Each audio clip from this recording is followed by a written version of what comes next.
Muita paz a todos.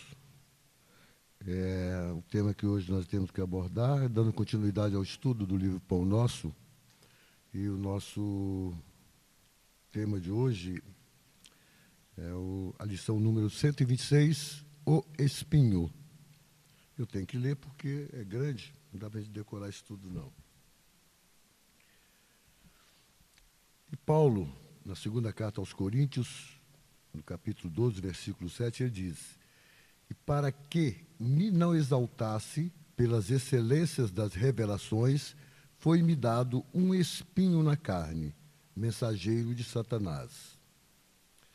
Atitude sumamente perigosa, louvar o homem a si mesmo, presumindo desconhecer que se encontra em plano de serviço árduo, dentro do qual lhe compete emitir diariamente testemunhos difíceis. É posição mental não somente ameaçadora, quanto falsa, porque lá vem um momento inesperado em que o espinho do coração aparece. O discípulo prudente alimentará a confiança sem basófia, revelando-se corajoso sem ser metediço. Reconhece a extensão de suas dívidas para com o mestre e não encontra glória em si mesmo, por verificar que toda a glória pertence a Ele mesmo, o Senhor. Não são poucos os homens do mundo, invigilantes e inquietos, que, após receberem o incenso da multidão, passam a curtir as amarguras da soledade. Muitos deles se comprazem no galarins da fama, qual se estivessem convertidos em ídolos eternos, para chorarem mais tarde a sós com o seu espinho ignorado no recesso do ser. Por que assumir posição de mestre infalível quando não passamos de simples aprendizes? Não seria mais justo servir ao Senhor na mocidade ou na velhice, na abundância ou na escassez, na administração ou na subalternidade, com o espírito de ponderação, observando os nossos pontos vulneráveis, na insuficiência e imperfeição do que temos sido até agora? Lembremos-nos de Paulo de Tarso. Esteve com Jesus pessoalmente, foi indicado para o serviço divino em Antioquia pelas próprias vozes do céu. Lutou, trabalhou e sofreu pelo evangelho do reino. E escrevendo aos Coríntios, já envelhecido e cansado, ainda se referiu ao espinho que lhe foi dado para que se não exaltasse no sublime trabalho das revelações.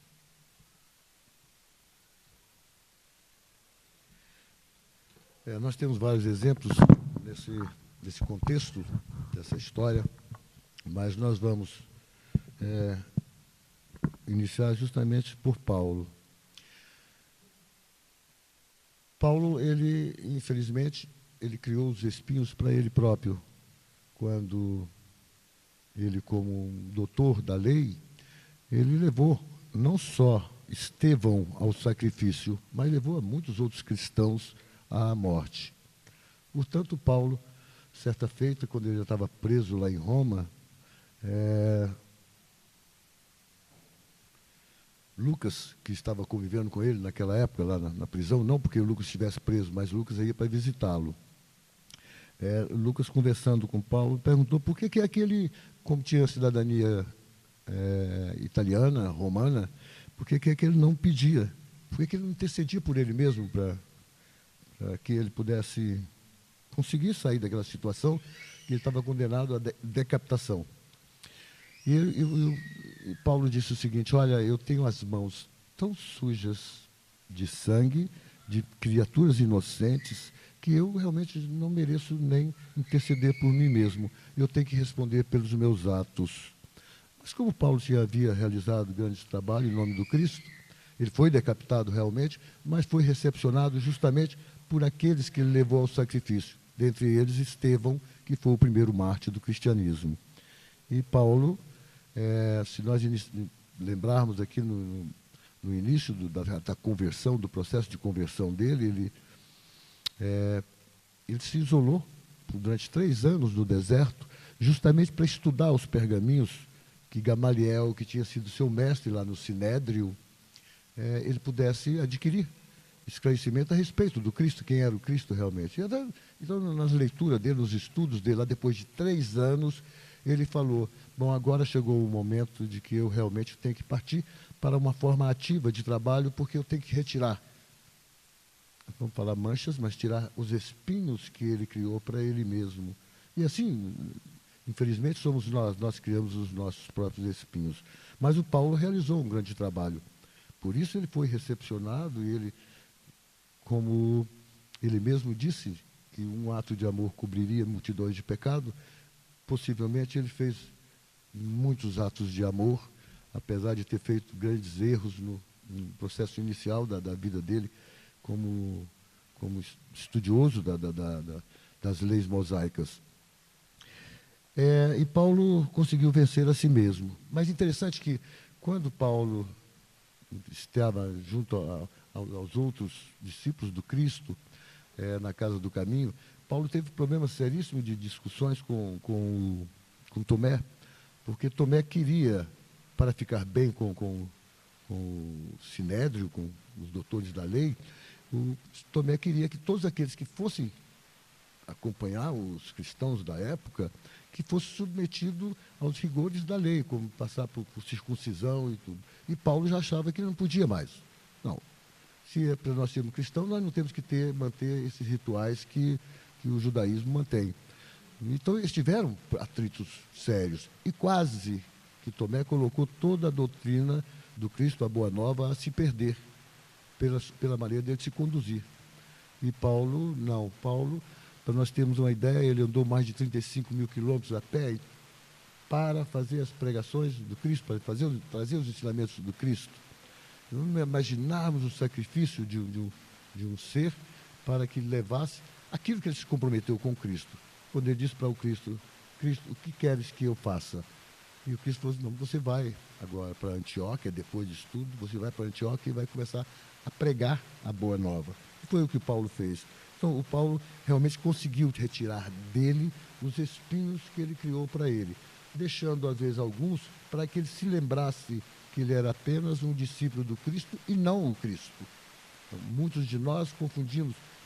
Eu vejo irmãos nossos falar, dizer assim, eu já estou há 50 anos dentro da doutrina espírita, e daí?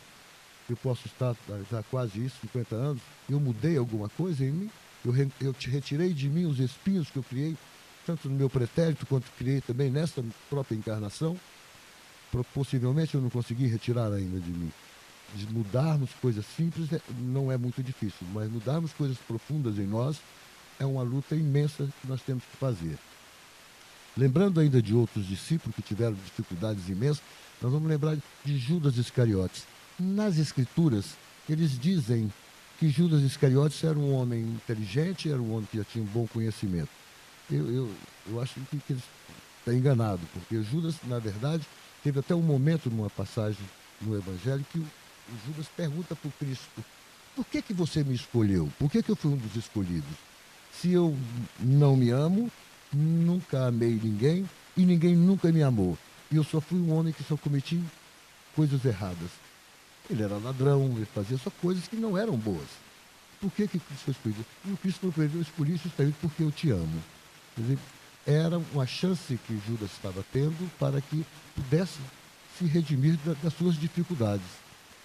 E, no entanto, Judas acabou fazendo, que todo mundo sabe na história, ele acabou por cometer o suicídio. Quer dizer, além dele não retirar os espinhos que ele tinha no corpo, ele colocou espinhos muito mais profundos em sua carne. E teve que responder, obviamente, por esses atos dele. Lembrando de um outro grande discípulo que tinha uma grande responsabilidade, nós vamos lembrar Pedro. Jesus alertou Pedro com antecedência, que olha, antes que o galo cante, você vai me negar por 3 vezes. E realmente Pedro o negou. E Pedro não fez só isso. O Pedro foi um homem muito duro com os outros, com dificuldade de entendimento em tudo aquilo que o Cristo colocava. Ele tinha que reperguntar ao Cristo o que é que o Cristo queria realmente colocar com aquelas palavras. Então Pedro foi uma pessoa dura. É óbvio que a gente sabe que Pedro era um pescador, era um homem rude, tinha dificuldades em termos de inteligência, mas Pedro foi um grande trabalhador. Pedro foi uma pessoa que se dedicou e ele se arrependeu muito dos erros cometidos. Tanto é que quando ele foi condenado à crucificação, ele não admitiu que fosse crucificado da mesma forma que eu quis. Ele foi crucificado de cabeça para baixo e foi uma das formas dele tentar se redimir dos erros cometidos, e principalmente da negação do Cristo, quando o perguntaram se ele era um seguidor de Cristo ou não.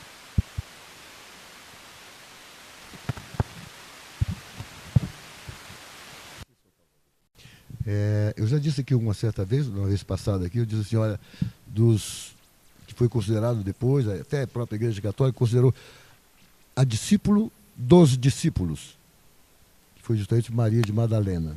Agora tá bom. Maria de Madalena, ela teve uma fama muito terrível, mas veja bem, lá naquela época, principalmente naquela época, como tradicionalmente eles não aceitavam mulher, não tinha que aprender nada, mulher não sentava na mesma mesa que os homens, mulher não se dirigia ao homem se o homem não permitisse.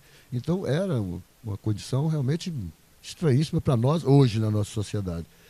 E Maria de Madalena, a história não fala muito sobre isso, mas ela falava grego, falava latim e falava o hebraico. Então já era uma mulher com uma certa cultura, era uma mulher que tinha um certo conhecimento. E ela era danadinha, porque ela chegava e ela brigava pelas coisas que ela queria, ela se dirigia aos homens na hora que ela quisesse, ela não tinha muito de guardar essas coisas não. Porém, ela teve um problema de muita vaidade, ela tinha uma condição econômica razoável, ela se perdeu. Ela criou uma série de espinhos para ela mesma. E quando fala assim, no processo de que ela foi uma prostituta, não foi questão dela foi prostituta porque ela quis ser uma prostituta.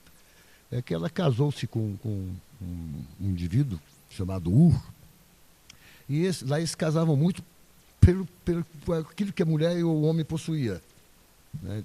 Então, esse Ur se casou por influência do pai dele, porque sabia que o pai de Maria Madalena era uma pessoa de posse. Então, acabou forçando esse casamento. E ela se casou com esse Ur, e esse indivíduo era um pobre coitado. Terrível. E ele acabou por matar o pai de Maria de Madalena, assassinar o pai de Maria de Madalena, para poder ficar com as posses que ela seria, no caso dela. E quando ela descobriu isso, ela tentou fugir dele, mas acabou ela sendo muito perseguida, acabou sendo escrava dentro de um general romano, e esse general se apaixonou por ela era realmente muito bonita, e ele se apaixonando por ela, ele quis realmente ficar com ela. Mas uma série de acontecimentos foram ocorrendo, e esse Ur nunca a perdoou. E ele, nas leis judaicas, ele teria o direito de apedrejá-la, de matá-la através do apedrejamento. Mas ele também tinha uma certa paixão por ela. E ele a perseguiu de toda forma. E junto com Herodias, a esposa de Herodes, eles fizeram uma trama. Conseguiram aprisioná-la lá no palácio, que ela servia como escrava desse general. E eles fizeram uma trama para ela. Olha, vamos fazer o seguinte, você não vai matá-la agora, não. Herodias falou para o general, para o Ur, você não vai matá-la agora, você vai levá-la para um prostíbulo e vai deixar ela lá por um tempo. Ela servir realmente como um objeto para... E assim foi feito durante um tempo. Até que aquela mulher que foi a samaritana, que serviu a água para o Cristo, ela era uma das proprietárias do prostíbulo. E quando ela teve o contato direto com Cristo, que ela serviu a água, ela resolveu que libertaria Maria de Madalena. E foi o que ela fez, com muita dificuldade, mas conseguiu. Mesmo assim, esse Ur ainda perseguiu, queria matar de todo jeito. Acabou que acabaram matando o Ur. Um outro romano lá matou o Ur. E ela pôde dar continuidade à vida. Mas ela estava completamente deslocada, ela já não tinha uma capacidade de pensar muito. Porque eles davam já naquela época um entorpecente para ela, para que ela deixasse que os homens fizessem o que quisessem com ela lá nesse prostíbulo. Então ela foi perdendo muito da capacidade de de raciocínio, até que quando ela conseguiu fugir, a intenção dela, na verdade, era o suicídio. Ela ia saltar num precipício. Mas foi justamente aí no momento que Cristo chegou e falou com ela. Quando falou com ela, ela falou assim: você que é o Nazareno, eu não acredito no Nazareno, como não acredito no seu Deus, porque como o seu Deus pode ter feito o que deixou-se fazer comigo? E Jesus, com muita calma, conversando com ela, tentou, até que a demoveu de cometer o suicídio. Ao demovê-la dessa ideia de suicídio, ela começou a seguir o Cristo. Agora, veja bem, naquela época, essa mulher já tinha uma dificuldade imensa de conviver numa sociedade. Imagina quando ela chegou lá junto aos outros discípulos do Cristo e as mulheres dos outros discípulos. A mulher de Pedro, a mulher de uma série de outros que eram casados. Então, as mulheres não aceitavam e os homens muito menos. Então, ela tinha dificuldade até de conviver naquele meio. E certa feita, você sabe daquela passagem em que ela foi feito um processo de desobsessão nela.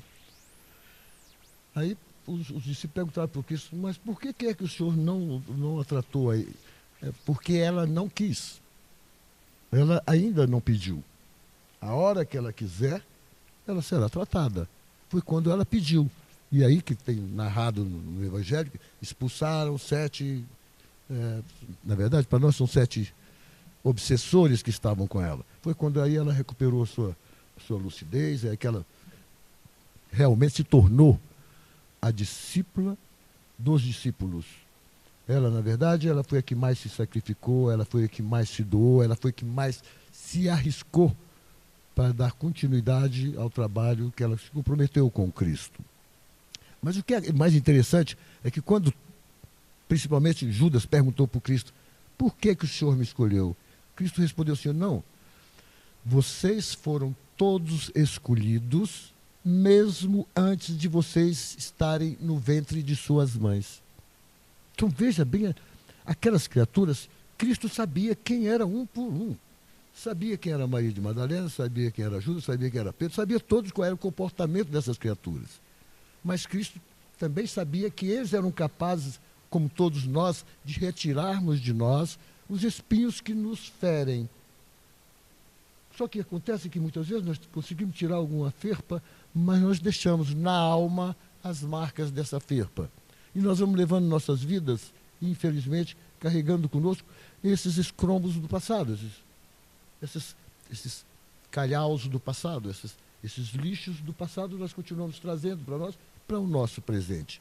Esses são os verdadeiros espinhos que nós temos que retirar de nós. Nós temos que estar em busca realmente de uma reforma íntima que seja, duro, mas nós temos que buscá-la. Não tem outra forma. Assim como Maria de Madalena conseguiu se transformar, assim como mesmo Judas Iscariotes, depois do suicídio, nós sabemos que ele teve uma encarnação como Joana d'Arc. Que aí nós vamos ter que ir aos nossos sacrifícios pelaquilo que nós fizemos no passado. Nada nos ficará impune. Então, todos os meus equívocos, todos os meus enganos, eu terei que, uma hora, resgatá-los. Esses que foram os escolhidos por Cristo, é óbvio que o Cristo sabia que muitos deles tinham débitos, mas que eles poderiam resgatar esses débitos através dos atos de amor. Então, muitos deles conseguiram fazer isso. Outros, aqueles, os 500 seguidores do Cristo, muitos deles não seguiram. Eu li certa feita que o Luiz Sérgio, esse que morou em Brasília, que é o escritor que escreveu, através dele, psicografaram algumas obras, que ele foi um dos seguidores do Cristo, mas, no entanto, num determinado período, ele criou sua própria doutrina, tentou criar a sua própria doutrina. Então, ele desviou daquilo que tinha por obrigação de fazer. O que aconteceu com ele? Hoje, ele está na espiritualidade, mandando novas lições, corrigindo aquilo que ele errou no passado. Assim com todos nós. Teremos que realmente, para retirarmos os espinhos que nós carregamos, não é algo que é só estipar, tirar ali, acabou. Não, ele vai deixar marcas. Ele vai deixar alguns sinais em nós daquilo que nós já fizemos. Quando a gente pensa em um Paulo de Tarso ter que lutar imensamente para vencer a si mesmo, não é nada fácil. Eu gostaria de ler algo aqui para vocês. Vocês veem que não está dentro do livro todo, não. É só na contracapa aqui do livro, que é do livro Há 2000 anos, porque é um relato de Emmanuel. Mas aqui ele está relatando quando ele foi senador romano, como Públio Lentulus. Então ele narra, eu vou ler só o que está na contracapa, para ver como as pessoas podem se modificar. O senador Públio Lentulus cometeu inúmeros enganos, criou uma série de feridas para ele mesmo, colocou uma série de espinhos nele mesmo. Depois que a gente vai ver, depois há 2000 anos, que é ele mesmo que descreve sobre a sua existência, nós vamos ver que ele vai, o livro seguinte é 50 anos depois, em que ele é o escravo Nestório. Então, a gente vai ter que responder pelos nossos atos. Se hoje eu escravizei alguém, amanhã eu serei escravo, provavelmente. Porque é o que eu criei para mim. Mas ele diz mais ou menos assim: às margens do lago Genezaré, Públio Lentulus teve um encontro com Cristo. Fora interceder pela cura de sua filhinha Flávia, que contraíra lepra. Comovido e magnetizado por emoções que ainda desconhecia, ouve do mestre: fora melhor que me procurasse publicamente e na hora mais clara do dia, para que pudesse adquirir de uma só vez e para toda a vida a lição sublime da fé e da humildade. Depois de longos anos de desvios do bom caminho, pelo sendal dos erros clamorosos, encontras hoje um ponto de referência para a regeneração de toda a tua vida. Está, porém, no teu querer o aproveitá-lo agora ou daqui a alguns milênios. Mas ninguém poderá agir contra tua própria consciência. Se quiseres desprezar indefinidamente esse minuto ditoso. Percebeu que Jesus orava. A partir dessa noite, a menina começou a melhorar sensivelmente até restabelecer-se de todo. Quais as consequências desse encontro com o Divino Mestre? A cura de Flávia, Lívia, a esposa de Públio Lentulus, dama patrícia, torna-se cristã. Públio Lentulus retorna às suas lides políticas, mas recusa-se a admitir ser Jesus o autor do restabelecimento da menina. Emmanuel nos relata essa experiência pessoal com a riqueza de detalhes que caracteriza todos os seus livros, para que meditemos sobre os momentos preciosos que nos são oferecidos através da vida. Momentos, muitas vezes, desperdiçados, retardando o nosso progresso e evolução. Muito obrigado a vocês.